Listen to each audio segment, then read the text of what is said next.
دیکھیے ایک ہماری مجلس میں ایک بات اور بہت امپورٹنٹ آئی ہے کہ آپ دیکھیں گے تو مدرسے میں آنے والا طبقہ پوری مسلم کمیونٹی کی اگر پرتسپردہ کی جائے تو 1% ہے. 1% آنے والے کا ڈیٹا ہے، اس میں سے کتنا سکسیسفلی واپس جا رہے ہیں اس کا تو ڈیٹا ہمارے پاس بھی نہیں ہے. اور 2019 کے بعد، خاص کر کووڈ-19 کے بعد، تو یہ تعداد بہت زیادہ کم ہوئی ہے. اس کی وجہ کیا ہے؟ اب اس کے لیے تو ہم پرائم منسٹر کو ذمہ دار نہیں ٹھہرا سکتے، ہم اپنے چیف منسٹر کو تو اس کے لیے ذمہ دار نہیں ٹھہرا سکتے، میں سینٹرل گورنمنٹ کو تو نہیں ٹھہرا سکتا. یہ تو ہمارا اپنا فیلئر ہے. اس کی بنیادی وجہ یہ ہے کہ ہم نے مذہبی تعلیم دینے والے لوگوں کو آج کی دنیا میں فقیروں کی لائن میں کھڑا کر دیا.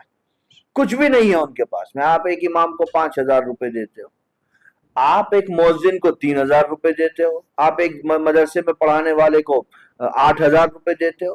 جب آپ لوگوں کو جینے کے لیے پریاپت چیزیں نہیں دو گے تو اپنی اولاد کو چوراہے پر کوئی بھیک مانگنے کے لیے کھڑا نہیں کرے گا.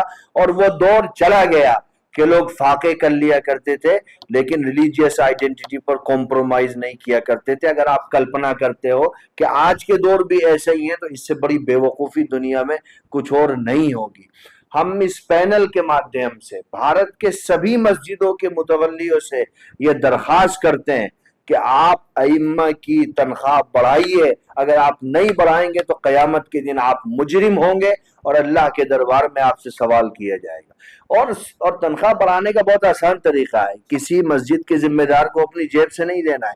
وہ ایک راستہ بنائے جو فرائیڈے کی پریئر ہوتی ہے، جمعے کی نماز، اس میں وہ اناؤنس کرے کہ صاحب ایک اتنا فکس اماؤنٹ ہر آدمی کو کوشش کرنی چاہیے کہ وہ مسجد کے امام کے لیے دے کر کے جائے. وہ 20 روپے ہوں، 40 روپے ہوں، 50 روپے ہوں، 100 روپے ہوں، یا آپ کی اپنی ٹینشن ہے. لیکن اگر آپ وہ فکس اماؤنٹ ہر آدمی سے لیں گے، مہینے میں 4 جمعے آتے ہیں، بہت ایزیلی آپ یہ کام کر پائیں گے.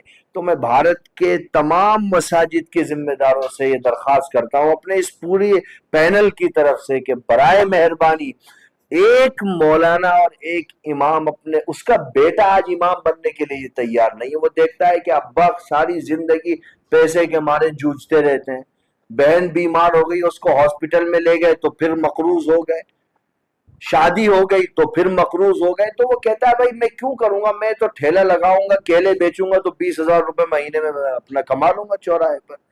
تو پوری کمیونٹی کو چاہیے کہ وہ اماموں کے لیے بہتر فیصلے کرے، علماء کے لیے کرے، اور ان کو اقتصادی پریشانیوں کا جو شکار ہیں اس سے باہر نکالا جائے.